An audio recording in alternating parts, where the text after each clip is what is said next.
사람은 공간을 만들지만 그 공간은 사람을 만든다라는 말이 있습니다. 윈스턴 처칠의 말인데요. 공간은 단순히 우리가 머무는 장소가 아니라 우리의 생각과 관계, 삶의 방식에 깊은 영향을 주는 배경이죠. 그 공간이 어떻게 채워지고 어떻게 열려 있는지에 따라 우리가 사는 모습도 달라집니다. 여러분은 지금 살고 있는 이 도시, 이 공간이 어떤 모습이었으면 하는지요? 저는 좀 느려도 괜찮으니까 함께 걸을 수 있는 공간, 함께 이야기할 수 있는 공간이 되었으면 합니다. 오늘 이 시간에는요, 우리 삶에 좋은 영향을 줄 수 있는 도시 디자인, 도시의 모습에 대해 생각해보는 그런 시간을 가져보고자 합니다. 그래서 특별하게 전주시장이자 이제는 한 사람의 작가로서 우리 곁에 돌아온 김승수 작가를 모시고 그의 신간 도시의 마음에 대해서 이야기 나눠보고자 합니다. 채널 고정해 주시고요. 음악 한 곡 듣고 잠시 후 본격적으로 이야기 나눠보겠습니다.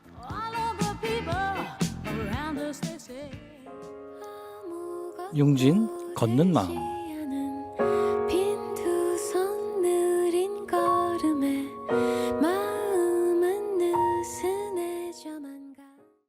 네, 193.5MHz 935 라디오 전주원 140번째 방송, 저는 최성원입니다. 오늘 첫 곡으로 융진 걷는 마음 듣고 왔는데요. 오늘은 도시 이야기로 시작을 했습니다. 도시는 참 묘한 존재인 것 같습니다. 건물도 있고 길도 있고 그리고 뭐 사람들의 발자국이 겹쳐지며 만들어지는 그런 장소인데 어느 순간 우리는 그 도시 안에 담긴 마음을 또 느끼게 됩니다. 누군가는 그 마음을 골목의 기억에서 찾고 또 누군가는 식탁에서 또 광장에서 그리고 도서관에서 마주하게 되죠. 그래서 오늘은 좀 특별한 시간을 마련했습니다. 제가 오프닝에서 좀 소개를 해드렸는데요. 정치인이자 행정가에서 이제는 작가로 우리 곁에 돌아온 김승수 작가님 모셨습니다. 그의 신간 도시의 마음에서는요, 도시를 바라보는 그의 시선과 철학이 따뜻하게 녹아져 있는데요. 행정가로서의 경험을 넘어서 시민의 삶과 상상력 그리고 연대가 스며든 도시의 풍경이 책 속에 차곡차곡 담겨져 있습니다. 오늘 방송에서는요, 도시는 어떻게 마음을 가질 수 있을까? 그리고 좋은 도시는 어떻게 사람들의 삶을 바꿀 수 있을까에 대해서 이야기 나눠보자고 합니다. 네, 작가님 안녕하세요. 반갑습니다. 네, 제가 작가님이라고 소개하니까 굉장히 어색합니다. 제 마음속에 아직도 시장님이시네요. 네. 그 좀 낯설긴 한데요. 네. 뭐 그동안 어떻게 지내셨는지 좀 궁금하기도 하고요. 네. 청취자분들한테 조금 인사 말씀 좀 해주시죠. 이제 우리 시민들께서 들으시잖아요. 네. 네, 시민 여러분, 오랜만에 이렇게 목소리로 남아 만나게 되었습니다.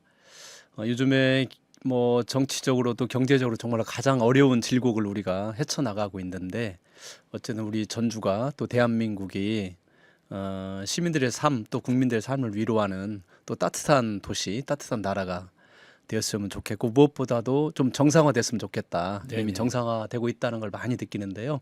이 정상화되기까지 우리 시민들의 목소리가 저는 가장 큰 힘이 되었다고 생각을 합니다. 대한민국을 어려운 질곡에서 이렇게 우선 빠져나오게 해주신 우리 시민들의 힘에 대해서 다시 한번 감사의 말씀을 드립니다. 네, 알겠습니다. 그 저희가 일찍 모셨어야 되는데 이렇게 늦게 모셔서 죄송합니다. 이 공간을 만드는 데 있어서 굉장히 많이 또 도움을 주셨잖아요. 네. 감사드립니다. 그 제가 아까 작가 김승수라고 이렇게 네. 소개를 드렸는데 어떻게 이 정치인 김승수보다 작가 김승수라는 호칭 어떻게 더 좋게 느껴지시나요? 이제 저는 사실은 작가는 아니고요. 이제 저자입니다. 저자. 네, 아직 작가 반열에는 이르지를 못했고요. 아닌 것 같습니다. 저는 아직 이제 저자의 책을 쓴 사람에 머무르고 있습니다. 근데 역할이 다른 것 같아요. 많은 분들은 이제 뭐 제가 이제 시장을 했으니까 더 높은 데로 막 올라가라 그런 말씀하세요. 많이들 그렇게 하셨죠. 네, 근데 이제 저는 역할이 다를 뿐이지 더 높은 자리, 낮은 자리는 없다고 생각을 하고요. 많은 분들이 이제 뭐 권력이 더 많으면 높은 자리라고 생각을 하는데 저는 우리가 어느 자리에 있던 자기 역할이 세상을 이롭게 한다면 그게 훨씬 더 훌륭한 일이라고 생각을 합니다. 저도 질문 하나 할까요? 네네네. 우리 최성은 본부장님께서 지금 공동체 라디오를 어느 정도 하셨죠? 영심이부터? 제가 준비를 한 건 거의 뭐 한 20년 가까이 됐습니다. 그러니까 저는 우리 본부장님처럼 그 어렵지만 한 길을 가고 또 뭔가 우리 도시 사회를 위해서 일하시는 분들이 제일 존경스러우고 제일 큰 역할을 한다고 진심으로 생각을 해요. 아유, 제가 오래 전부터 열심히 하실 때부터 뵀었는데 사실 이 자리가 뭐 돈이 많이 주는 자리도 아니고 또 많은 분들이 막 박수 쳐주고 권력 있는 자리는 아니지만 진짜 우리 삶에서 또 도시를 위해서 너무 중요한 일을 하고 계셔서 저는 우리 그런 역할들이 세상을 아름답게 하는 게 아닐까 그런 생각을 합니다. 그래서 뭐 시장에서 작가 저자로 넘어오긴 했지만 다 역할이 중요하기 때문에 제가 가지고 있는 현재 역할에 최선을 다하면 거기서 행복감도 느끼고 또 거기로부터 일종의 소명 이런 것도 느껴지는 것 같습니다. 네네. 굉장히 시작이 훈훈하게 시작을 했습니다. 아닙니다. 사실입니다. 네네. 그 제가 알기로는 굉장히 네. 정치 그리고 행정 이인가로서의 굉장히 오래 하셨잖아요. 그렇게 네. 하셨고 네, 그만두고 네. 그만두고 얼마 그래서 그간은 또 좀 다른 삶을 좀 있겠네. 책만 이렇게 쓰시면서 지내셨나요? 아니면 네, 이제 제가 얼핏 뭐 행정 정치에 몸을 담은 지가 1998년도부터 네네. 전주시청에 들어갔으니까 무려 한 25년을 넘게 있었던 것 같아요. 네. 그러다 보니까 이제 지나고 보니까 아, 내가 더 넓은 시야를 갖지 못한 게 되게 후회스럽기도 하고 또 막상 현장에 나와서 시민들의 삶을 또 다시 돌아보게 되고 그걸 통해서 또 제가 저의 삶을 또 이렇게 바라보게 되더라고요. 근데 감사하게도 이제 강연할 기회가 되게 많았습니다. 네네. 뭐 이제 그 전국에 있는 지자체도 그렇고 또 대학에서도 강연할 기회가 많이 있었는데 그걸 통해서 또 전주시와 다른 도시를 비교해 보기도 하고 또 다른 도시의 삶과 우리 전주 시민들의 삶을 또 이렇게 반추해 보는 좋은 기간이 됐고요. 또 대학에서 강의하면서 대학생들하고 대화를 하면서 이 젊은 친구들이 가지고 있는 생각들이 요즘 친구들이 진짜 저희 어렸을 때보다 훨씬 더 똑똑하고 또 주관도 확실하고 네네. 또 결국 이 친구들이 만들어갈 수 있는 도시가 이 친구들이 살아갈 수 있는 도시이기 때문에 어쨌든 기회를 청년들에게 많이 줘야 됐었구나 그 생각이 들더라고요. 네네네. 네. 그렇군요. 어찌됐건 제가 네.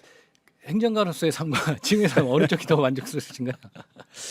앞서 말씀드린 것처럼 이제 뭐 장단점이 있고요. 네네. 다만 이제 뭐 좀 죄송한 이야기긴 한데 제가 이제 시장 8년 동안 이제 눈이 많이 오고 비가 오면 저는 집에를 안 들어가거든요. 그러셨죠. 예, 시장실에서 잡니다. 그리고 이제 현장을 돌아다니는데 왜냐하면 비가 많이 오고 그럼 이제 시민들도 되게 많이 불안해하시잖아요. 그렇죠. 직원들도 현장에 있고 그런데 리더가 집에 가서 잠을 잘 수는 없잖아요.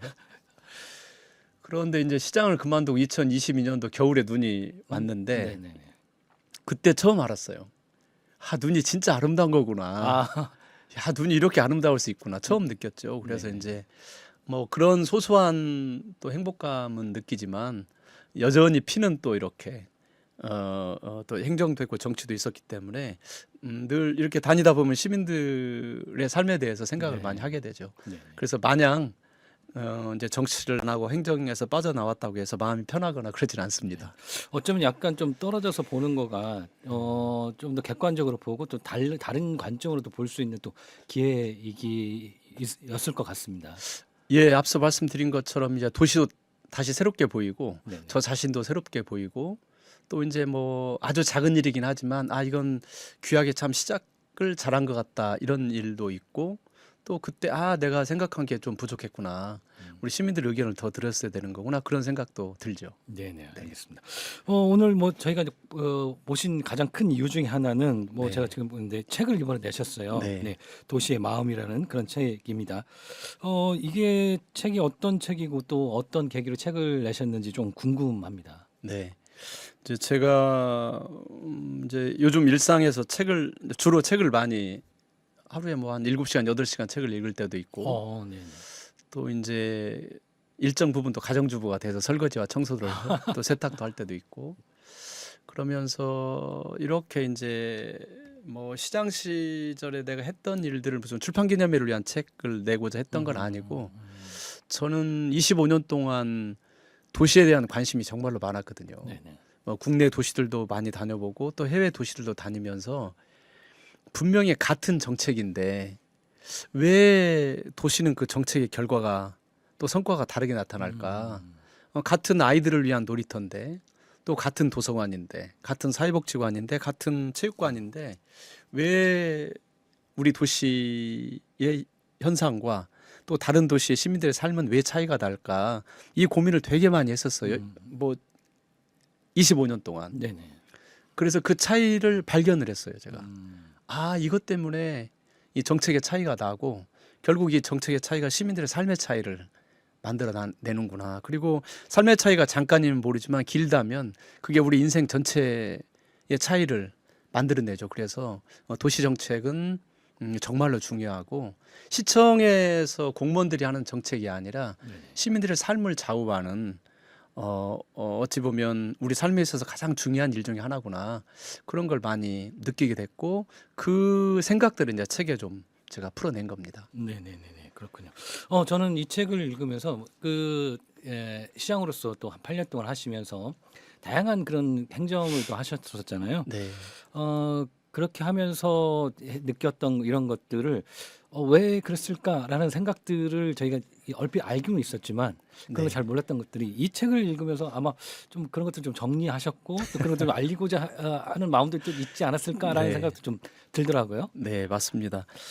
이제 제가 진짜 하고 싶었던 이야기는 제가 이제 시장을 8년 해보고 네네. 또 도청에서는 국장도 하고 부지사도 하고 이렇게 했었는데 같은 정책인데 직원들이 달라지면서 정책의 완성도가 확확 바뀌는 거예요. 음.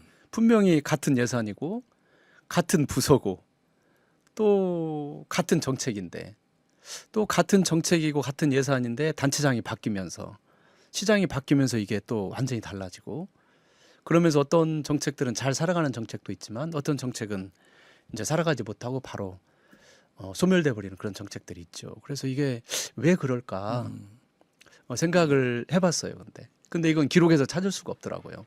근데 진짜 중요한 건 도시는 결국 시민들을 위해서 있는 거기 때문에 시민들을 사랑하는 따뜻한 마음을 가진 사람들이 꾸준히 그 정책을 이어가고 또 제가 뭐 거기에 되게 그 성실이라는 표현을 썼는데 가장 헌신적이지만 가장 숭고한 정신, 저는 이게 성실함이라고 생각을 하는데 성실함은 되게 일단 다른 사람들 보이면 되게 고루해 보이고 그럴 수도 있죠. 하찮아 보이지만 진짜 시민들을 사랑하는 마음으로 꾸준하게 성실하게 어떤 일을 해 나가는 게 도시를 바꾸는 일이고 또 시민들의 삶을 바꾸는 거구나.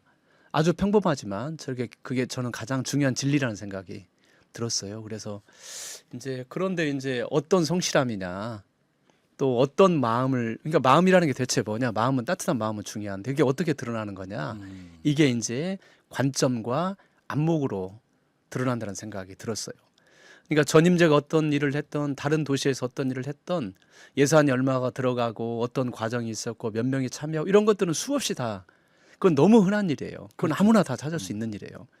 그런데 그럼에도 불구하고 우리가 그걸 보고 정책을 하고 있는데 왜 정책의 차이가 날까 그 생각을 되게 많이 했었는데 결국은 그게 따뜻한 마음이 바탕이 있어야 되고 이제 관점이라는 것은 세상을 바라보는 방식입니다.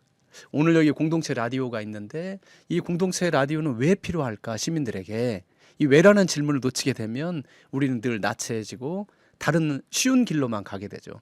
근데 이 공동체 라디오가 왜 있는 걸까를 끊임없이 질문을 하다 보면 그러니까 왜라는 이 공동체 라디오는 공적인 기능들을 많이 하는 거잖아요. 그렇죠. 그런데 공적인 일에 대해서 생각을 많이 하다 보면 나의 사적 감정을 흐르지 않고 뭔가 우리에게 큰 목표가 생기고 시민들을 위한 대의가 생기기 시작하면 저는 그게 제대로 올바른 길을 갈 수 있는 가장 추동력, 가장 큰 힘이라고 생각을 했어요. 그래서 우리가 어떤 정책이든 이제 도서관이 있고 또 체육시설이 있고 복지관이 있고 미술관이 있고 박물관이 있고 공원이 있고 도로가 있으면 우리가 왜 이게 존재하는 거지에 대한 질문을 끊임없이 해야 된다는 게 하나가 있고 두 번째는 안목이에요. 같은 일을 하더라도 어떤 사람이 하면 일을 잘 해내는 사람들이 있고 같은 공원을 만들었는데 시민들이 야, 저 공원 정말로 한번 가보고 싶다 이런 설레임을 줄 수 있는 공원이 있고 그렇지 않은 공원들이 있거든요. 그래서 이 안목이 굉장히 중요한데 공무원들의 안목이라는 건 일상을 벗어나기 힘들어요, 사실은. 그래서 시민들이 참여를 해야 되고 전문가들이 참여를 해야 되는데 공무원 혼자서 일을 하는 게 아니라 많은 시민들이 참여하고 또 전문가들로 참여해서 도시가 행정에서만 정책에서만 끌어나가는 게 아니라 시민들과 또 전문가들이 같이 만들어가는 도시, 이게 안목을 더 깊게 하는 길이라고 생각을 했습니다. 그래서 네네. 따뜻한 마음의 관점과 안목이 있는 도시가 시민들의 삶의 차이를 만들어내고 또 도시의 차이를 만들어내죠. 네네. 그 어떤 정책을 만들어가는 데 있어서 그 사람의 어떤 마음과 안목 이런 것 굉장히 중요하다라고 말씀을 해주셨어요. 네. 그와 관련해서 이 책의 제목이 도시의 마음이고 도시마다 어떤 고유한 마음이 있다라고 네. 언급을 하셨는데 이 도시의 마음 뭐 네. 바라보는 사람의 마음은 제가 얘기하겠는데 도시의 마음, 도시의 마음이라는 개념 이걸 좀 독자들에게 조금 좀 쉽게 좀 설명을 해주시면 어떤 네. 개념일까요? 예를 들면 이제 이 공동체 라디오 지금 우리가 하고 있는 네네. 이곳을 소개할 때 직원이 몇 명 있고 위치가 어디에 있고 또 어떤 프로그램들이 있고 이런 이야기는 주로 많이 하고 네네. 그게 기록에 남는 거잖아요. 그런데 우리는 공동체 라디오를 운영하는 사람들은 어떤 마음을 가지고 운영을 하고 있고 또 이걸 만들 때 이제 전주시와 같이 협업을 해서 만들었는데 이걸 만들 때 전주시는 어떤 마음을 가지고 했고 또 이걸 듣는 시민들 입장에서 보면 어떤 마음으로 듣고 있어요? 이런 이야기는 기록에 남지 않잖아요. 그렇죠. 네. 근데 우리는 중요한 의사결정을 할 때 내 마음에 든다, 마음에 들지 않는다. 나 이번에 마음을 내려놨어. 아, 내 마음이 너무 흡족해. 내 마음은 너무 기뻐. 이 마음이라는 게 중요한 결정을 하는 가장 중심에 있는데 우리는 그걸 다 빼놓고 생각을 하고 종이에 써 있는 기록으로만 우리는 판단을 하게 되잖아요. 네네. 그런데 이제 도시도 똑같습니다. 그러니까 여기 앞에 천마중길이 있는데 천마중길을 만들 때 어떤 마음이 있었는지 지금 저 천마중길을 유지하고 있는데 어떤 마음을 가지고 있는 건지 이게 굉장히 중요한데 이게 이제 밖으로 드러나지 않으니까 우리는 하찮게 생각을 하죠. 그런데 끊임없이 우리에게 묻고 또 시민들과 함께 생각해야 되는 게 그게 마음이에요. 근데 그 마음이 담기면 도시가 완전히 달라지거든요. 그런데 우리 마음을 조금만 더 들어가서 보면 진짜 우리 깊은 마음 속에는 분노보다는 사랑이 싹트고 있고 또 우리 마음 속에는 어찌 보면 나의 이기심보다는 이타심들이 우리 마음 속에는 다 있고 그리고 또 다른 사람들을 미워하는 마음보다는 사랑하는 마음들이 우리 마음 속에 있는데 그 마음을 잘 끌어내는 게 굉장히 중요해요. 그래서 우리 도시에 그런 마음을 담자. 닮으면 우리 삶이 확실히 바뀌어질 거다. 저는 그런 확신을 하고 도시는 굉장히 거대한 물리적 구조라고 생각을 하잖아요. 네네. 근데 제가 이제 요즘에 책을 선물을 할 때 제 사인을 해서 드리는 거하고 그냥 책 한 권 건네는 거하고는 받아들이는 분이 완전히 다르게 생각하세요. 그건 다르죠. 네. 예, 사인을 했을 때는 마음이 담겼다고 생각을 하고 사인을 안 하면 그냥 책이라고 생각을 하시는 거예요. 그래서 이게 작은 일이지만 또 작은 선물에도 우리가 정성을 담아서 주면 평소에 때 하찮게 보이는 것들도 거기서 의미를 발견하게 되고 기쁨을 얻게 되는데 이 거대한 도시니까 우리가 포기하지 말고 이 거대한 도시에도 따뜻한 마음을 담자는 겁니다. 네네. 한꺼번에 담을 수는 없지만 저희가 조금씩 장소 공간에 그 마음을 담으면 저는 많은 변화가 올 거다 이렇게 생각을 합니다. 네.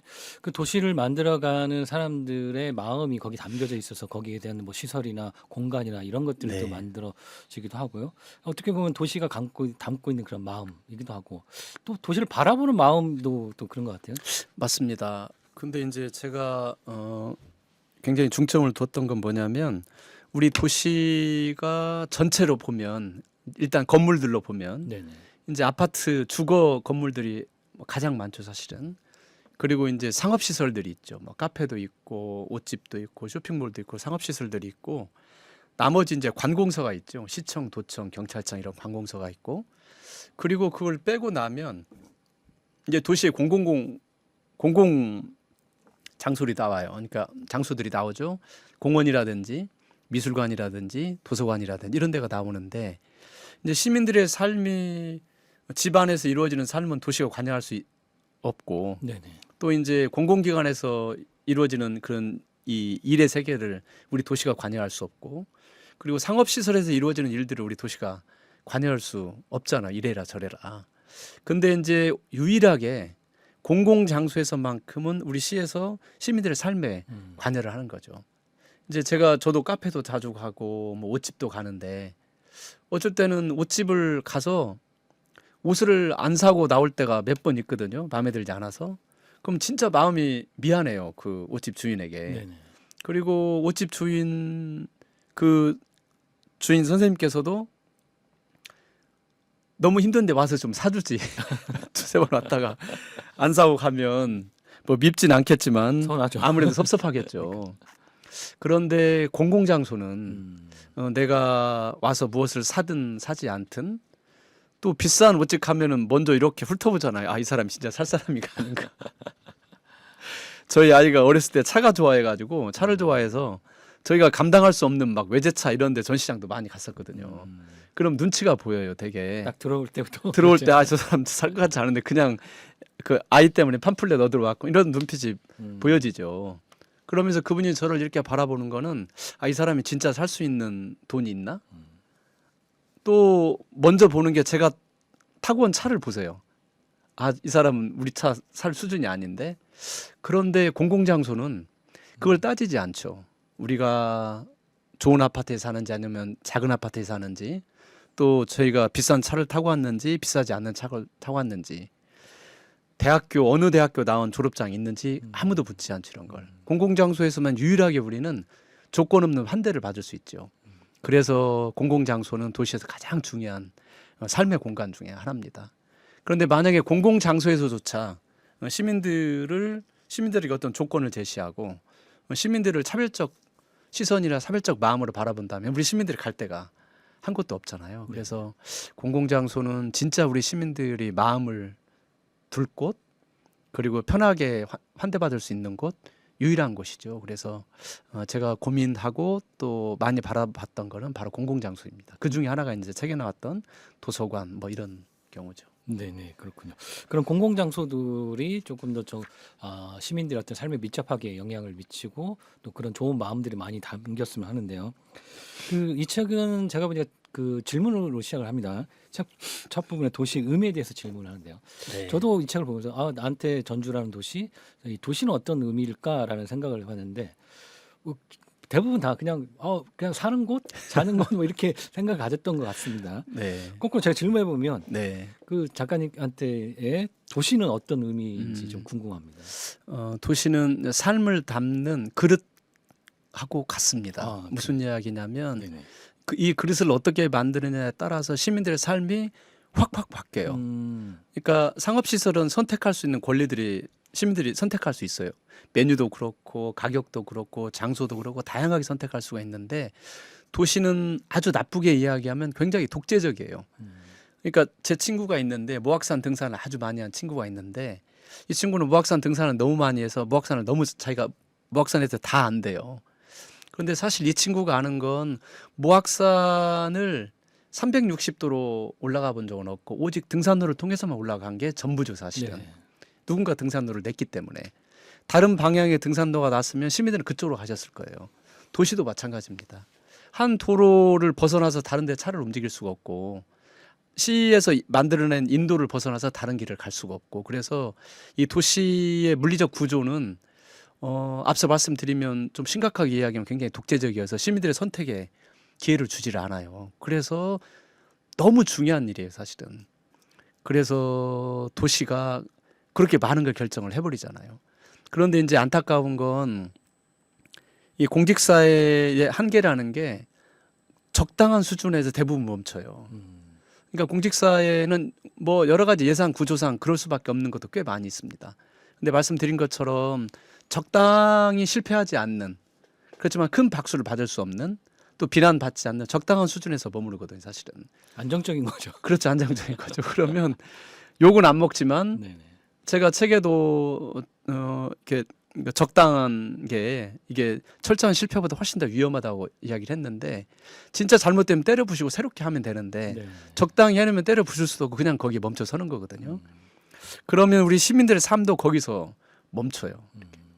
그러니까 전주에 있는 도서관을 가보면 진짜 가구나 이런 게 다 호텔 수준이에요. 근데 제가 좋은 비싼 가구가 좋아서 그런다는 게 아니라 시민들을 존중하는 마음을 표시를 한 거거든요. 건물 외벽에 대리석으로 막 치장하는 것보다는 그 대리석 치장할 돈을 아껴서 시민들이 직접 앉아 있고 시민들이 느끼고 시민들 피부에 닿는 이 가구가 훨씬 더 중요한 거죠. 그러면 시민들께서 아 우리가 존중받고 있구나 이렇게 느끼죠. 그리고 많은 분들은 공공시설은 상업시설보다 훨씬 더 품질이 떨어져야 된다고 당연하다고 생각을 해요. 그렇게 오해를 많이 하시죠. 네, 공무원들도 우리는 상업시설은 경쟁이 안 된다고 생각을 하거든요. 그런데 만약에 우리 시의 도서관이, 우리 시의 미술관이, 우리 시의 공원이, 체육시설이, 사회복지시설이 다른 상업시설보다 훨씬 더 품질이 높아진다면 시민들의 삶도 훨씬 더 그래서 제가 공공장소의 수준이 시민들의 삶의 수준하고 일치한다고 이렇게 했는데 그걸 버리고 싶었던 거예요. 시의 공공시설은 무상이니까 공짜니까 공무원들도 이 정도 수준이면 되겠지 생각을 하고 있고 시민들께서도 별로 불평불만 안 하세요. 아이 뭐 공무원들이 하는 일이고 또 어차피 이거 내가 뭐 무상으로 오는 길인데 뭐 이 정도면 됐지 이렇게 생각을 하세요. 그런데 이게 이제 우리가 상상할 수 없을 정도의 품질을 확 올려놓으면 시민들의 삶의 수준도 또 시민들께서 아 내가 도시로부터 존중받고 있구나 이런 마음이 되게 흡족하고 이게 저는 삶의 질이 높아진다고 생각을 하고 있습니다. 네, 그렇군요. 도시는 뭐 삶을 담는 그 어떤 그릇이라는 거고요. 이 책에는 뭐 다양한 사례들이 많이 나옵니다. 뭐 풍남 광장, 뭐 책기둥 도서관도 네. 나오고 뭐 다양한 도서관들, 팔복예술공지장 같은 네. 실제 정책을 하시면서 했던 사례들이 나오잖아요. 네. 뭐 말씀하셨지만 그런 사례들이 이 도시의 마음을 어떻게 드러내고 있는지 또 궁금하거든요. 네, 이제 그 요즘에 도서관에 가보면 그 시민들께서 메모를 남겨놓으세요. 여행자들도 메모를 네네네네. 남겨놓고 어느 도서관은 막 1000장 이상 남겨져 있어요. 그래서 제가 여쭤봤어요. 왜 이걸 차곡차곡 쌓아놓으세요? 날짜별로. 그랬더니 시장님 1년 전에 메모를 쓰셨던 분이 1년 후에 오셔서 제가 1년 전에 썼던 엽서 좀 보여주세요. 이렇게 찾으신대요. 그래서 이거를 차곡차곡 모아두고 있고 그러니까 우리가 저도 지금 펜을 가지고 있는데 펜을 써서 제 마음을 남겨둔 거거든요. 네네. 그런데 우리가 다른 사람들이 누구나 다 볼 수 있는데 내 마음을 이 엽서에 남겨둔다는 게 되게 지금은 쉽지 않은 일이에요. 사실은 대부분 다 SNS나 다 올리기도 하고 손편지로 또 손엽서에 써서 내 마음 이 엽서를 남겨두고 간다는 거는 되게 흔치 않은 일인데 거기 가보면 많은 시민들께서 정말로 깊은 위로를 여기서 받았다. 내가 너무 외롭고 힘들었는데 여기 와서 위로를 받고 간다. 이런 메모들이 굉장히 많이 있거든요. 그러니까 공공장소가 시민들을 위로할 수 있는 거예요. 여기 앞에 천마종길 도서관에 가보면 호크니의 비거북이라고 책이 한 600만 원, 700만 원, 800만 원 가는 엄청 비싼 책이에요. 이 책은 다른 데 가서 볼 수 없는 책들이에요. 근데 가끔 백화점이라든지 뭐 비싼 카페에 가면 그런 책들이 있는데 대부분 못 만지게 해요. 그냥 보라고. 그래서 저렇게 비싼 책이 있어서 특별한 게 아니라 저렇게 비싼 책도 우리 시민들께서 일상에서 특히 우리 아이들이 일상에서 저렇게 이렇게 손으로 막 만져보고 책이 찢어지면 책도 병원이 있어요. 병원 가서 고쳐오면 되는 거예요. 그래서 진짜 도시의 특별함이라는 것은 어떤 공간을 시민들이 자유롭게 너무 즐겁게 이용할 수 있는 게 도시의 특별함이기도 하고 그게 이제 도시가 마음을 표현하는 그런 방식이기도 하죠. 네네. 그렇군요. 네. 뭐 아까 말씀하셨듯이 우리가 눈으로만 보고 그냥 만지지 못하고 뭐 이런 네. 거가 아니고 오히려 공공 장소에서 네. 더 자유롭게 또 드러낼 수 있고 만질 수 있고 경험할 수 있는 거 이런 것들이 오히려 어떻게 보면 더 존중받는 그런 느낌이 들기도 한 것 같습니다. 네. 그 얼마 전에 이제 전주 말고 다른 도시에서 그 벤치마킹 오셔가지고 전라도는 아닙니다. 다른 지역인데 전주보다 인구가 적은 지역인데 그분이 그러시는 거예요. 자기 도시 시청사가 시청 청사를 찍는데 2천억이 넘게 드는 청사를 짓고 있다고. 근데 그런 걸 보면서 되게 그리고 그걸 랜드마크로 만들려고 한다고 그런 이야기를 하시더라고요. 근데 그런 이야기를 들으면서 마음이 너무 사실 답답해요. 공무원들이 쾌적하게 일할 수 있는 공간은 너무나 필요한 일이기도 하지만 지금 시민들께서 민원 서류 이런 걸 시청 가서 하는 경우가 많지 않고 그렇죠. 진짜 공무원들이 일하는 공간이거든요, 요즘에는.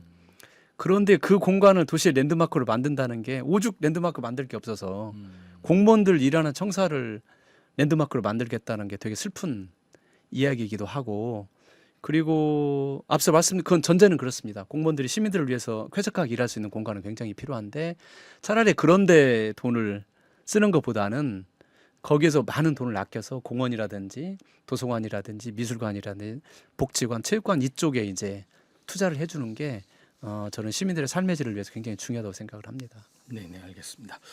저희가 많은 질문을 준비했는데 제가 네. 이 시간 안에 너무 다 할 수 있을까? 뭐 이렇게 생각이 좀 듭니다. 시간이 많이 길었는데 저희가 잠깐 그 네. 노래를 한 곡 듣고 네. 계속 이어서 가도록 하겠습니다. 그 노래 한 곡 추천해 달라고 말씀을 드렸는데 이문세의 붉은 노을 추천해 주셨어요. 뭐 네. 특별하게 이 노래를 추천해 주신 뭐 특별한 이유가 있으실까요? 제가 그 시장 시절에 이제 아마 시장 시작했나 뭐 제가 선거 때 그랬나 어느 동사무소를 갔는데 그 이제 뭐 악수를 하는데 그 젊은 직원분이 계셨는데 그 직원분이 그러는 거예요. 시장 대면체 혹시 결혼할 때 와서 축사 불러줄 거냐고, 축가 불러줄 거냐고 그래서 약속을 했죠. 근데 이제 몇 년이 지나고 나서 그 직원이 그 엽서가 왔어요. 시장실에 가보니까 초대장이 보니까 결혼한다고 축가를 불러달라고 그래서 그때 우리 직원들과 함께 결혼식 축가를 불렀던 게 바로 이 곡입니다. 그래서 생각이 났습니다. 네, 알겠습니다. 이문세의 붉은 노을 듣고 잠시 후 다시 또 이어가도록 하겠습니다. 네, 이문세의 붉은 노을이었습니다. 지금 듣고 계신 방송은 FM 93.5MHz 전주 공동체 라디오의 지역 소식 프로그램 935 라디오 전존입니다. 오늘은 지금 좀 특별한 시간을 마련을 했습니다. 정치인 행정가에서 이제는 작가로 돌아온 김승수 작가님 모시고 그 신간 도시의 마음이라는 책에서 도시를 바라보는 그 시선과 철학과 관련된 이야기들을 나눠보고 있습니다. 제가 한 시간 굉장히 길 것 같다고 생각했는데 또 네. 막상 해보니까 할 얘기들이 많아서 네. 그렇게 길지 않을 것 같습니다. 그 궁금한 게 있는데 아까 네. 계속 뭐 여러 가지 얘기를 하셨는데요. 도시의 네. 마음, 이 정치 행정하시면서 마음을 담으셨잖아요. 네. 이 천마중길 네. 제가 매일 이렇게 라디오 방송 오면서 마주보는 게 천마중길입니다. 이 천마중길에는 어떤 마음을 담으셨는지가 좀 궁금합니다. 그 이제 요즘에 아마 우리 시민들께서 길을 가다 보면 길 주변에 정원이 많이 만들어져 있거든요. 네네. 이제 전주역부터 평화동 사거리까지 왕복 한 20km인데 그 길에도 정원이 만들어져 있고 또 팔달로를 따라서 이제 뭐 저기 한옥마을부터 팔복동까지 그런 정원들도 만들어져 있고, 그런데 이제 재임 기간 중에 전주 물론 이제 그 호동굴 쓰레기 매립장에 아주 대규모 전주 지방정원이 들어갑니다. 네. 그것도 좀 시작을 하고 아마 이제 2, 3년 정도 지나면 굉장히 아름다운 정원이 거기서 큰 정원이 만들어질 텐데, 제가 중요하게 생각했던 거는 삶에서 집에서 만들어가는 그런 작은 정원들이었거든요. 그런데 이제 그 전주시가 그러면서 우리 시민들에게 상을 드렸어요. 아름다운 정원을 저희가 그 선정을 해가지고. 네네. 그런데 이제 어느 날 상을 드렸는데 60대 후반의 아버지께서 이제 상을 드리고 시장실에 앉아서 같이 차담을 했는데, 시장님 제가 이 상 받아서 더 행복하게 잘 살 수 있을 것 같습니다. 그 말씀을 하시더라고요. 네네. 그래서 저희가 왜요? 그랬더니 몇 해 전에 이제 정말 이분이 사랑하는 따님께서 손녀를 낳다가 세상을 떠난 거예요. 다행히 손녀는 건강하게 태어났는데, 그래서 이제 아버지께서 더 이상 삶에 의욕이 없고 내가 사랑하는 딸이 세상을 떠났는데 내가 이대로 살아간다는 게 너무 가치 없는 일이고 살 의욕이 완전히 없어서 이제 여러 가지 극단적인 생각들을 했는데, 아파트에 사시면서 친구분들이 이제 너무 위험해 보이니까 그 전원주택으로 이사를 거의 반강제적으로 시킨 거예요. 그래서 이제 그때도 여전히 그 너무 큰 상처에서 이렇게 벗어날 수가 없었는데, 이제 꽃을 심고 나무를 심고 해서 3, 4년이 지났는데 무릎 좀 이렇게 꽃이 이렇게 자라나서 이제 시간이 흐르니까 꽃들이 많아진 거예요. 심은 꽃도 있지만 심지 않았는데 어느 날 이제 날아온 친구들이 키가 크고 그러면서 봄날 바람이 이렇게 흔들리는데 꽃들이 부르는 거예요. 아빠 이렇게. 거기서 딸의 모습이 이렇게 보이는 거예요. 그러면서 그때부터 대화를 시작을 했고 그걸 통해서 이제 이분이 회복에 이른 거죠. 그래서 그러니까 길거리가 패이면 시가 가고 네네. 뭐 이제 수도가 나오지 않으면 급수차가 가고 전기가 끊어지면 한전이 가는데 시민들의 마음은 오히려 더 도로나 이런 물리적 구조보다 훨씬 더 많이 상처가 있고 깊게 패여 있죠. 그러면 도시는 대체 뭘 해야 되는 건가? 이제 이런 생각들을 자주 하게 됐어요. 그런데 시민들의 마음을 위로할 수 있는 정책들이 물론 많이 있습니다. 마음치유 지원단도 있고 그렇지만 근데 시민들에게 제일 중요한 건 자연이죠. 사실은 나무나 꽃이나 숲, 정원 이런 게 시민들에게 굉장히 중요한데 그래서 천마중길도 역시 여기에 작은 숲을 만들자 이제 그렇게 해서 시작이 돼서 이게 계속 확대가 됐는데 처음 이제 고민을 했던 건 뭐냐면 지금 숲이 우거지고 아름다운 정원도 만들어지고 됐는데 처음 고민했던 건 대부분 역 앞이라고 그래요. 역세권이라고 네네. 그러잖아요. 다 살아 있는데 전주는 이제 여기에 뭐 모텔도 있었고 나이트클럽도 있고 스탠드바, 뭐 안마시술소 많은 유흥업소가 있었어요. 근데 이 유흥업소도 꼭 필요한 시설들이에요. 시민들께서 뭐 즐기는 데고 또 시민들의 삶에 필요한 데니까. 그래서 이 업종 자체가 나쁘다는 게 아니라 시민들이 필요하니까 그 업종이 활성화되는 거고 그래서 이 업종도 활성화되면 좋을 텐데 완전히 다 폐허가 돼 있고 다 문을 닫은 거예요. 여기를 살려야 되는데 근데 많은 분들이 그럼 여기를 재개발하자. 그럼 시에서 개발하게 되면 이제 어마어마한 예산이 들어가고 근데 우리가 도시 침술이라는 게 있어요. 우리 몸을 수술하는 것도 있지만 우리 몸을 대수술하는 것도 있지만 여기에 작은 침을 놔서 이제 시간은 오래 걸리지만 건강을 회복하는 게 도시 침술이라고 그러는데 도시도 그런 도시 침술이라는 게 있어요.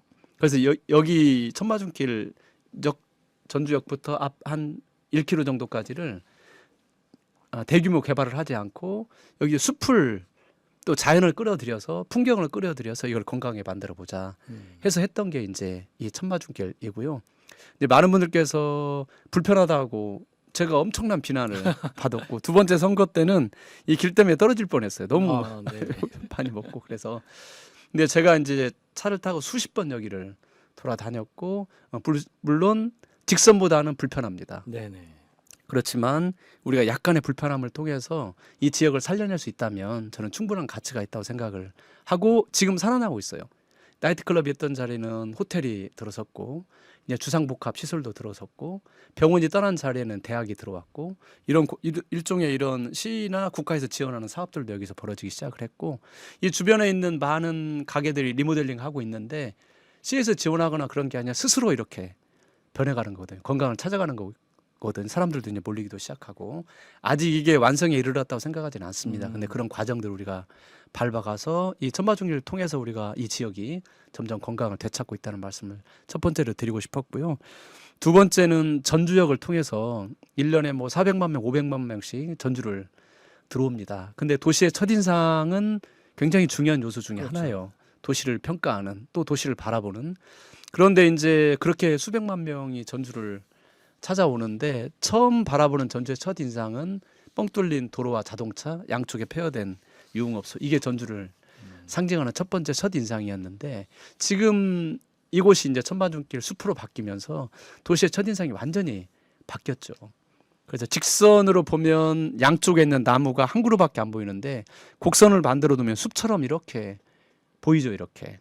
그래서 직선보다는 곡선을 지향을 하고 물론 여기서 60km, 70km, 80km 속도를 낼 수는 없습니다만 약간 느리지만 전주라는 도시를 전주답게 첫 인상을 바꾸고 이 지역을 살려내는 저는 중요한 정책이라고 보고 아마 이 방송 들으신 시민들께서 되게 또 불편하다고 말씀하실 것 같습니다. 그렇지만 작은 불편을 통해서 우리 전주를 살리는 또 시민들의 삶을 살리는 그런 귀한 기회가 됐으면 좋겠습니다. 네네. 아마 그 시장으로 재임하시면서 가장 많이 어떻게 보면 이게 그 긍정적인 측면도 있지만 또 부정적인 측면도 이렇게 얘기를 드셨던 정책 중에 하나였던 것 같아서 제가 여쭤봤고요. 네. 저는 뭐 그렇게 생각하면 좀 불편한 도시가 오히려 더 살기 좋은 도시가 될 수도 있고 저는 좀 아쉬운 게 차라리 좀 더 길게 여기서 저기 경기장 사거리까지 조금 더 이렇게 만들어졌으면 더 좋았지 않았을까라는 생각도 왜냐면 제가 걸어보니까 네. 좀 짧더라고요. 그렇게 했으면 아마 제가 제 의지로 정치를 그만두지 못하고 아마 쫓겨났을. 그럴 수도 있을 것 같긴 한데 그런데 실제 걸어 보니까 네. 차를 타고 갈 때는 잘 몰랐거든요. 네. 걸어서 보고 거기 앉아서 보고 하니까 이런 공간이 왜 필요한지가 좀 느껴지더라고요. 그래서 예, 예. 그런 공간들을 좀 실제 사람들이 많이 와서 좀 이렇게 경험하면 더 좋을 것 같습니다. 예, 이제 어찌 보면 우리가 직접 내 몸으로, 내 발로, 내 촉감으로 느끼는 시대가 점점 저물고 대부분 다 이제 가상현실을 통해서 이제 점점 우리가 직접적으로 경험할 수 있는 것들의 삶의 방식이 좀 바뀌어가고 있거든요. 그래서 저는 직접 한번 걸어보고 또 도시 골목도 가보고 네네. 이런 경험을 위해서라도 도시의 숲과 정원 이런 것들은 되게 중요하다고 생각을 합니다. 네. 근데 그 보통의 이런 행정을 하시는 분들을 보면 도시하면 아까 그랬지만 뻥 뚫린 뭐 4차선 도로 막 큰 건물 뭐 이런 것들에 굉장히 주목을 하시잖아요. 네. 그런데 오히려 그런 거를 좀 말고 좀 도시 어떤 인문학적, 감성적 뭐 이런 거에 대해 굉장히 좀 주목하시고 네. 계셨는데 그런 거에 주목하신 어떤 특별한 이유가 있으실까요? 대부분 우리는 허상을 쫓거든요. 이렇게 전주라는 도시가 막 인구가 70만, 80만 돼서 엄청나게 사람들이 많이 몰려올 거고, 저 어느 도로는 30년 전에 뚫었는데 그때 더 넓게 뚫었어야 되는데, 물론 그때는 출산율도 높고 한참 인구가 막 불어나는 시기였어요. 그렇죠. 근데 지금 근데 저도 그런 그 허상을 쫓았던 사람 중에 한 사람인데, 인구가 정체될 수밖에 없고 지역이 소멸될 수밖에 없는 그걸 인정을 해야 되는데, 그걸 인정하지 않고 자꾸 우리는 막 20만 30만 더 늘어날 거다 이런 생각들을 하고 계시죠. 도로는 무조건 넓어야 되고 도로는 무조건 직선이어야 되고, 저는 이런 게 되게 안타까웠어요. 그러면서 이제 그 팔복동이라는 데가 있는데 거기 도로 내는 것도 직선으로 뚫으면 어마어마한 돈이 예산이 들어가요. 직선으로 가야 되는 게 걸리는 모든 것들은 다 보상을 다 해야 되니까, 그렇죠. 보상을 해야 되니까. 근데 조금만 돌아가면 예산을 어마어마하게 아낄 수 있거든요, 사실은. 근데 도로는 직선이어야 된다는 그런 생각들을, 이게 왜 도로가 직선이어야 돼요? 요즘은 자동차가 진짜 안전하잖아요. 그렇죠. 물론 도로가 막 90도, 70도 확확 휘어지면 그러면 안 되지만 일상적으로 돌아갈 수 있는 곡선의 도로는 전혀 위험하지 않아요. 자동차도 너무 안전하고. 근데 도로가 직선으로 가야 된다는 강박들을 다 가지고 있기 때문에 저는 그 강박만 깨면 예산을 정말로 많이 아껴서 시민들 필요한데 많이 쓸 수가 있는 거죠. 그리고 이제는 도로의 건물도 너무 중요하지만, 예를 들면 이런 거예요. 시청, 요즘에 진짜 시청에 아이들이 주말에 많이 오거든요. 네네. 시청 앞이 놀이터로 바뀌고 시청 1층이 도서관으로 변하면서 정말로 많은 사람들이 찾아오죠. 그런데 이제 앞서 말씀드린 것처럼 도시가 물리적 구조가 아니라 시민들이 진짜 위로받고 싶고 내 마음을 치유받고 싶은 시대가 우리한테 다가왔는데, 도시는 그런 기능을 거의 하지 않거든요. 그래서 오히려 지금 이 시기는 이제 시민들에게 공공장소가 더 가깝게, 물리적 건물이 아니라 컨텐츠나 또 자연으로 더 가깝게 다가가야 된다고 생각을 합니다. 네네. 시간이 얼마 안 남아서 제가 몇 가지만 더 질문을 좀 드리겠습니다. 궁금한 점 하나가 네. 여러 가지 얘기를 하셨지만 도서관 얘기를 많이 네. 하셨고 실제 이 책도 도서관 얘기했고 네. 실제 도서관을 많이 만드셨어요. 네, 네. 그게 궁금해서 왜 도서관이었을까라는 게 좀 궁금했거든요. 네, 네. 이제 한 3가지 정도 이유가 있습니다. 첫 번째는 저도 아이가 셋이 있는데, 네네. 그러니까 부모들이 꿈이 뭘까, 아이들을 바라보면. 근데 저는 부모님들께서 아이들을 바라보면 우리 아이가 어떻게 자랐으면 좋겠다 이런 생각들을 다 하실 거예요. 물론 이제 많은 부모님들은 진짜 공부 잘하는 아이가 됐으면 좋겠다 이런 마음도 있을 거고, 그렇지만 더 밑으로 더 내려가면 우리 아이가 정말로 따뜻한 마음을 가진, 인성이 정말로 착하고 또 좋은 인성을 가진, 그 사생활에서도 그렇고 공적에서도 그렇고 그런 아이로 자라났으면 좋겠다 이런 마음들은 누구나 다 가지고 있을 것 같아요. 그리고 또 나의 어머니, 나의 아버지께서 비록 어려운 삶을 사셨지만 공공장소를 통해서 호사는 아니더라도 내 평생 내가 이런 대접을 받는 거구나, 이런 걸 저는 누렸으면 좋겠다는 생각을 했어요. 그래서 저는 그 도서관이 우리 아이들의 인성을 잘 아이들이 좋은 인성을 가질 수 있도록 양육한다면 할 수 있는 게 많지 않아요, 사실은. 근데 저는 책을 통해서 충분히 이게 가능하다고 생각을 하고, 또 우리 부모님들의 삶도 공공장소를 통해서, 도서관을 통해서 충분히 바꿀 수 있다고 생각을 했기 때문에 첫 번째 이유는 도서관에 그렇게 집중을 한 거고요. 두 번째는 앞서 말씀드린 것처럼 공공장소가 조건 없는 한데, 내가 돈이 있든 없든 좋은 차를 안 타든 내 학벌이 좋든 안 좋든 아무 관계없이 정말로 반갑게 맞이해 줄 수 있는 장소가 없잖아요. 우리는 오직 공공장소밖에 없잖아요. 그런 공공장소를 만들자는 게 하나가 있었고, 이제 세 번째는 전주는 문화산업으로 성장을 해야 되는데, 그 문화산업으로 성장하는 것 중에 하나가 저는 책이라고 확신을 합니다. 왜냐하면 조선시대 때 모든 도시 중에서 책을 가장 많이 출간을 해낸 도시가 전주예요. 이건 학자들 연구를 통해서 밝혀진 거고, 그리고 베스트셀러, 그러니까 연료춘향 수절가라는 베스트셀러, 조선의 베스트셀러가 전주로부터 이제 인쇄가 됐고, 그렇게 했던 경우는 이제 종이라는 좋은 자산이 고려시대부터 우리가 있었고, 또 그 당시 조선시대 때 책 만드는 거는 지금처럼 쉽지 않아요. 종이를 만들어야 되고, 또 책을 찍어낸 목판을 만들어야 되고, 정말 너무나 어려운 과정들이 있었거든요. 근데 전주는 이미 조선을 대표하는 지식도시, 출판문화 클러스터였거든요. 이걸 가지고 있기 때문에 전주가 책, 도서관, 독서, 또 출판 이런 걸 선점을 하게 되면 이게 대한민국의 독보적인 산업도시로, 출판문화 산업도시로 갈 수가 있거든요. 프랑크푸르트 같은 경우는 전주하고 인구가 비슷한 도시입니다. 독일에서 전주보다 큰 도시가 불과 4-5개밖에 되지 않아요. 전주는 결코 인구가 적은 도시가 아니에요. 그런데 전주는 문화적 자원이 있기 때문에 프랑크푸르트 도서전은 10월에 있는데 뭐 적게는 50만 명, 많게는 70만 명씩 가요. 그러니까 한 달 동안 이 도서전을 통해서 도시 하나가 운영이 될 정도로 굉장히 중요한 산업이거든요, 거기는. 근데 전주도 충분히 그런 가능성이 있는 거예요. 그래서 전주의 도서관들, 또 전주 시민들께서 뭐 도서관 건물이 중요한 게 아니라 책을 읽을 수 있는 기회를 만드는 그런 의미에서 이제 도서관 여행이라든지, 또 전주 시민들은 책을 사면 20%를 시에서 지원하는 책쿵 20이라든지 이런 콘텐츠들이 많이 담겨져 있고, 책 쓰는 도서관이 이제 완산도서관, 책 쓰는 도서관으로 특화된 도서관이기도 하고, 또 팔복예술공장은 그림책 도서관으로 또 특화된 도서관이기도 하고, 여러 도서관들이 이제 앞으로 5년, 10년 지나면, 그러니까 저 있을 때 그림책 도서전도 이제 앞으로 이게 50만 명, 70만 명, 100만 명까지 올 수 있는, 성장할 수 있는 일종의 문화 산업이거든요. 그래서 이제 이 도서관은 전주를 끌어가는 새로운 성장 동력으로서 도서관에 집중을 했던 겁니다. 네네, 그렇죠. 아직 이번에 곧 개관되는 도서관 있잖아요. 아중호수. 예. 네, 이제 아중호수 도서관은 좀 마음 아픈 이야기예요. 사실 원래는 아중 저수지였어요. 네네. 근데 이제 전주 시거가 아니고 농촌공사 건데, 저희가 이름을 호수로 좀 바꾸자 이런 제안을 했었는데 안 된대요, 이게.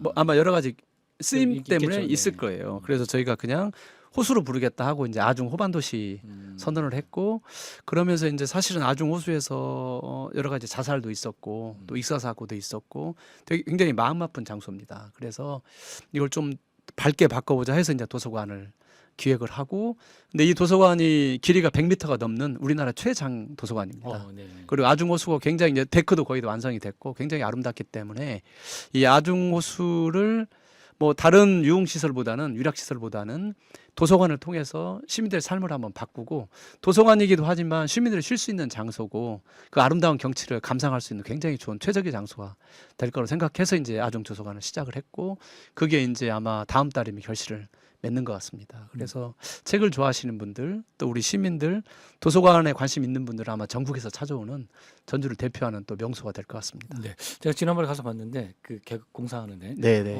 이게 되면 호수를 바라보면서 책을 보면 참 괜찮겠다라는 생각이 좀 들더라고요. 예, 비 올 때나 눈 올 때나 바람 불 때나 아마 아중 호수에 이제 그 길을 건너면 또 이제 우리 전주 지방정원을 조성하고 있는데, 함께 어우러지면 또 우리 이 도시의 큰 거점이 하나가 만들어질 것 같습니다. 네네. 저희가 한 3분 정도 남았는데요. 도시의 마음을 담아서 이렇게 성장하고 싶어하는 어떤 후배들이나 앞으로의 그런 사람들, 청년들한테 또 해주고 싶은 말씀이 있으시다면 어떤 말씀이 있으실까요? 가장 중요한 건 도시를 바라보는 안목을, 관점을 키우는 걸 것 같아요. 도시가 그냥 건물이나 도로나 자동차만 있는 그런 게 아니라 진짜 사람을 담는 그릇이고, 시민들의 삶을 바꾸는 아주 중요한 일이구나 도시라는 게 이런 관점을 갖는 게 중요하고 안목은 결국 우리가 이제 공부를 해야 되는 건데 이 공부라는 것은 다른 데 가서 배울 수도 있지만 시민들 책을 통해서 배우고 시민들의 삶에 대해서 성찰하는 것도 너무 중요한 일이기도 하지만 일상이 제일 중요하거든요 사실은. 우리 주변에 사실은 시민들하고 대화를 많이 나눠보고 지금 어쨌든 이 공동체 라디오와 관련된 최고의 전문가는 우리 최성은 본부장님이시잖아요. 이런 분들의 삶의 이야기도 들어보고 이웃과 주변에 관심을 갖고 그걸 통해서 삶에 대한 안목을 더 높여가는 게 저는 중요하다고 봅니다. 네, 알겠습니다. 앞으로 계획도 좀 궁금하고요. 뭐 마지막으로 또 전주 시민분들, 청취자분들한테 또 마지막으로 한 말씀 좀 해주시면 좋겠습니다. 네, 이제 많은 분들께서 책을 내니까 이제 다음 출마하냐고 그러시더라고요. 전혀 출마 계획이 네. 있지 않고요. 두 번째 책 준비하고 있고요. 이제 일상으로 돌아와서 시민들하고 일상에서 만나고 또 진짜 시민으로서의 삶을 또 살아가는 것도 저한테는 중요한 일이어서 이제 시민으로서 할 수 있는 일도 굉장히 많이 있거든요. 근데 그 중에 하나가 그동안 10년 동안 계속 관심을 기울여왔던 인문도시인데 전주가 이제 앞서 말씀드린 것처럼 인문과 관련된 문화산업으로 성장할 수 있도록 시민의 역할을 하는 것도 저희 중요한 일이라고 생각을 합니다. 네, 두 번째 책 나오면 저희 또 한 명 모시도록 하고 저는 개인적으로 자주 모셔서 이야기를 좀 나눴으면 하는 그런 생각이 좀 있습니다. 고맙습니다. 네, 오늘 아무튼 바쁜데 이렇게 와주셔서 정말 감사하고요. 도시는 삶을 담는 그런 그릇이 될 수 있게끔 노력하고 저희 공동체 라디오도 시민들의 삶을 담는 그런 그릇이 같은 그런 공간이 되도록 노력하도록 하겠습니다. 고맙습니다. 네, 오늘 나와주셔서 감사합니다. 다음에 또 오시도록 하겠습니다. 고맙습니다. 네.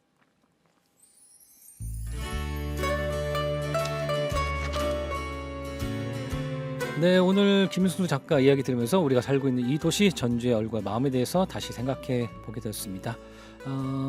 도시는 누군가 만들어주는 것이 아니라 우리 모두 함께 만들어가는 것이라는 점 오늘 방송 들으신 여러분도 시민으로서 이 도시의 마음을 함께 나눴으면 좋겠습니다. 마지막으로 이상한 계절 마음속 전주 노래 들으면서 마치도록 하겠습니다. 감사합니다.